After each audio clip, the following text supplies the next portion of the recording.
Assalamualaikum warahmatullahi wabarakatuh. Kita berjumpa kembali, kita bertemu kembali pada materi pembelajaran ilmu pengetahuan sosial, yang mana pada pertemuan sebelumnya sudah kita bahas mengenai bagaimana proses terbentuknya negara-negara ASEAN itu sendiri. Sekarang kita akan melanjutkan materi pembelajaran kita ke materi yang lebih spesifik lagi dengan mengenal negara-negara ASEAN itu terdiri atas negara apa saja. Baiklah anak-anak Bapak, untuk melanjutkan materi ini, Bapak anggap atau Bapak berharap anak-anak pada pertemuan kita sebelumnya anak-anak sudah memahami semua ya anak-anak ya. Tidak ada lagi yang perlu anak-anak pertanyakan. Nanti kalau misalkan anak-anak ada pertanyaan, silahkan anak-anak chat ataupun menghubungi Bapak saja. Baiklah anak-anak Bapak, untuk memulai aktivitas pembelajaran tidak lupa Bapak ingatkan kepada anak-anak Bapak untuk selalu menyediakan perlengkapan alat-alat tulisnya terlebih dahulu. Mana tahu atau barangkali nanti ada sesuatu hal yang mesti anak-anak catat dan mesti anak-anak ingat, perlu anak-anak catat di buku catatannya. Tidak lupa pula Bapak mengingatkan anak-anak Bapak untuk tetap dan selalu menjaga kesehatannya di dalam kondisi pandemi ini. Untuk memulai materi pembelajaran, alangkah baiknya kita membaca doa atau berdoa terlebih dahulu, atau minimal dengan membaca Bismillahirrahmanirrahim, dengan tujuan kegiatan pembelajaran kita dapat berjalan dengan lancar. Baiklah anak-anak Bapak, kita langsung saja ke materi pertemuan kita, pertemuan kedua. Dapat anak-anak lihat di daftar isi bab 1 mengenai interaksi keruangan dalam kehidupan negara-negara ASEAN.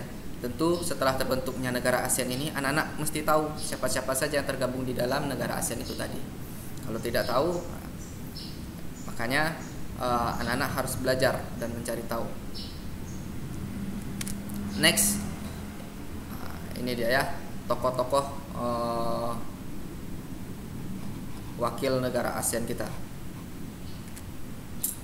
Next, adapun tujuan pembelajaran setelah membaca teks negara-negara ASEAN, peserta didik mampu menjelaskan letak geografis, posisi geografis, serta keruangan dari negara-negara ASEAN, berdiskusi mengenai pengaruh kinerja negara-negara ASEAN, serta melakukan pengamatan mengenai interaksi keruangan negara-negara ASEAN. Adapun pembatasan pada materi ini agar materi kita dapat tercapai dan terarah, Bapak batasi mengenai mengenal negara-negara ASEAN. Negara-negara ASEAN itu sendiri terdiri atas 10 negara, yang mana Bapak akan memberikan tips agar anak-anak dapat mengingat siapa-siapa saja 10 negara tersebut.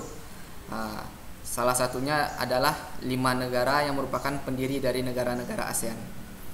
Bagaimana cara mengingat atau menghafalnya? Gampang saja, cukup anak-anak mengingat SIM-TF. Artinya apa SIM TF tersebut? SIM itu artinya adalah negara Singapura, I Indonesia, M Malaysia, T Thailand, F Filipina. Bagaimana dengan 5 negara lainnya? 5 negara lainnya seperti Brunei Darussalam, Vietnam, Laos, Myanmar, dan juga Kamboja. Oke. Jadi sangat gampang untuk menghafal 5 negara pendiri dan juga negara-negara ASEAN tersebut. Bapak harap anak-anak dapat memahaminya. Next, mengenal negara-negara ASEAN. Sebagaimana yang sudah Bapak jelaskan di pertemuan berikutnya atau pertemuan kemarin, kita sudah di soal latihan ada Bapak sampaikan bagaimana sih logo dari negara ASEAN itu sendiri, atau lambang dari negara ASEAN itu sendiri. Negara ASEAN tersebut, inilah lambangnya. Yang mana arti dari lambang ini, ada 10 pilar. 10 pilar ini merupakan 10 negara-negara ASEAN yang Bapak sampaikan tadi. Ini dia anak-anak ya. Yang pertama yang perlu anak-anak ketahui adalah negara Indonesia, negara yang tergabung di dalam negara ASEAN. Ideologinya itu Garuda atau lambang negaranya, memiliki iklim tropis. Perlu anak-anak ingat, di 10 negara ASEAN tersebut cuma ada satu negara yang memiliki 2 iklim di dalam negaranya, yang tergabung di dalam negara ASEAN, yaitu negara Myanmar. Mengapa kok negara Myanmar? Karena negara Myanmar ini memiliki dua iklim, yaitu iklim tropis dan juga subtropis. Next, Indonesia memiliki iklim tropis terletak di antara dua benua dan juga dua samudra. Organisasinya itu ASEAN, PBB, dan GNB. Tahun 2015 tercatat penduduknya sebesar 255 juta jiwa. Komoditas ekspor meliputi gas alam, hasil hutan dan juga minyak bumi, barang-barang elektronik serta otomotif. Brunei Darussalam dapat anak-anak lihat lambang negaranya. Terbagi menjadi dua wilayah, yaitu wilayah timur dan barat, sama halnya dengan Malaysia ya. Terbagi menjadi dua wilayah. Iklimnya sama dengan Indonesia, yaitu iklim tropis. Pada tahun 2017 tercatat 428 jiwa dengan tingkat pertumbuhan penduduk 1,9% per tahunnya. Komoditas ekspor seperti minyak bumi dan gas alam cair. Komoditas impor seperti mesin-mesin, peralatan, transportasi, dan bahan-bahan kimia. Organisasi yang tergabung seperti WTO, G7, OPEC, dan juga OKI. Filipina tersebut memiliki banyak gunung api yang aktif. Sama halnya dengan Indonesia, banyak memiliki gunung api yang aktif. Makanya wilayah Indonesia, Myanmar, termasuk Filipina, termasuk ke dalam wilayah-wilayah yang rawan akan bencana alam seperti gempa. Filipina memiliki banyak gunung api aktif. Filipina memiliki iklim tropis atau iklim panas yang dipengaruhi oleh angin muson atau angin musim. Pada tahun 2017 tercatat sebesar 4 juta jiwa. Komoditasnya seperti pertanian, obat-obatan, kimia, dan mebel. Organisasi yang tergabung seperti WTO, APEC, OPEC, OKI, dan juga anggota ASEAN itu sendiri. Lanjut, Kamboja juga memiliki iklim tropis, bentang alam khas hampir sama menyerupai piringan. Ini dapat anak-anak lihat nanti di peta ataupun atlas. Kalaupun tidak ada peta atau atlas, nanti dapat anak-anak share di Google bagaimana bentuk atau kondisi dari negara Kamboja itu sendiri. Pada tahun 2017 tercatat sekitar 16 juta jiwa penduduk.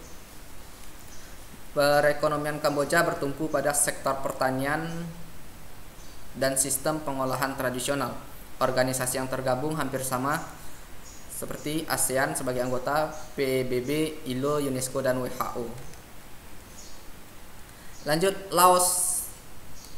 Negara Laos daratan kawasan ASEAN yang di bagian semenanjung Indochina.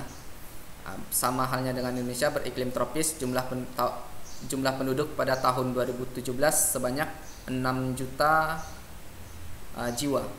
Komoditas ekspor seperti biji timah, kayu, kopi, kapur, mesin, dan barang-barang elektronik. Laos juga terlibat aktif di dalam organisasi ASEAN seperti organisasi lainnya seperti ASEM, FAO, IBRD, IFC, UNDP, UNIDO, UNESCO, dan WHO. Malaysia merupakan negara tetangga kita ya. Malaysia terbagi menjadi dua kawasan juga seperti Malaysia Barat dan Timur, juga termasuk ke dalam iklim tropis. Jumlah penduduk pada tahun 2018 tercatat 32 juta jiwa. Tingkat pertumbuhan penduduk mencapai 0,3% per tahun, sangat minim. Selain pertanian, penduduk Malaysia bekerja di sektor pertambangan dan juga industri. Perlu anak catat, sebagian besar penduduk negara-negara ASEAN bertumpu pada sektor pertanian. Menjadi salah satu pemrakarsa berdirinya ASEAN, aktif di bidang organisasi ADBD, ASM, SCAP, FAO, IBRD, dan lain sebagainya. Myanmar yang sebagaimana yang Bapak katakan di awal, dia memiliki dua iklim, yaitu iklim tropis dan juga iklim subtropis. Negara Myanmar tersebut juga memiliki istilah ataupun julukan seperti negeri 1000 pagoda. Pada tahun 2017 penduduk Myanmar sekitar 53 juta jiwa. Awalnya negara Myanmar bernama Burma ataupun Birma. Tingkat kesuburan tanah di Myanmar itu sendiri cukup bagus karena berada di dekat delta sungai untuk usaha pertanian.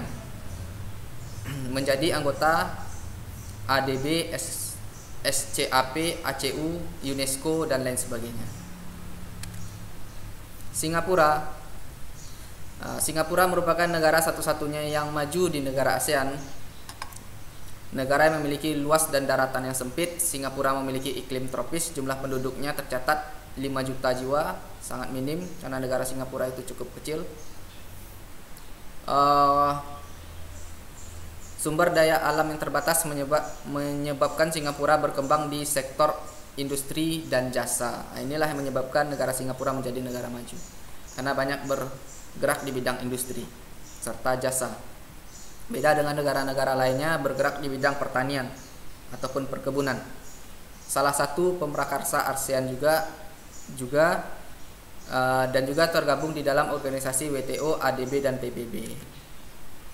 Thailand perlu anak-anak ketahui, di antara 10 negara-negara ASEAN, hanya Thailand lah di masa Perang Dunia Kedua yang tidak dijajah oleh negara-negara Eropa. Jadi negara yang bebas dari penjajahan di ASEAN ini hanya negara Thailand. Dan Thailand ini juga dikatakan sebagai julukannya yaitu lumbung padi ASEAN. Karena apa? Karena sektor pertanian yang paling menonjol di sini adalah padinya. Thailand merupakan satu-satunya negara yang tidak pernah dijajah oleh bangsa lain. Thailand juga memiliki iklim tropis. Jumlah penduduknya mencapai 69 juta jiwa. Komoditas ekspor utamanya yaitu padi. Organisasi yang tergabung selain ASEAN yaitu FAO, IBRD, APEX dan lain sebagainya. Vietnam, negara ASEAN yang berada di paling timur semenanjung Indochina. Jumlah penduduknya tercatat 95 juta jiwa, sangat banyak. Cuaca Vietnam terbagi menjadi pegunungan utara, Vietnam bagian timur, Vietnam bagian tengah, dan Vietnam bagian selatan. Komoditas ekspornya sama halnya dengan negara-negara lainnya, mayoritas adalah di sektor perkebunan dan pertanian seperti beras, karet, kopra, aneka kayu, dan lain sebagainya. Vietnam tergabung menjadi anggota ASEAN dan juga tergabung di dalam organisasi Asia Eropa Meeting atau ASEM, FAO, IBRD, IDA, UNESCO, dan WHO. Oke, baiklah anak-anak, itu dia 10 negara-negara ASEAN tadi. Kita lanjut ke sesi latihan. Sesi latihan yang pertama adalah sebutkan negara di ASEAN yang tidak pernah dijajah oleh bangsa Eropa. Yang kedua, negara yang memiliki julukan lumbung padi ASEAN itu siapa? Yang ketiga, sebutkan letak astronomis negara ASEAN. Yang keempat, sebutkan batas-batas wilayah negara ASEAN. Dan yang kelima adalah uraikan tentang keadaan penduduk di negara Brunei Darussalam. Hanya 5 soal itu saja. Bapak harap anak-anak dapat memahami materi yang telah Bapak sampaikan. Bapak akhiri dengan mengucapkan Assalamualaikum warahmatullahi wabarakatuh.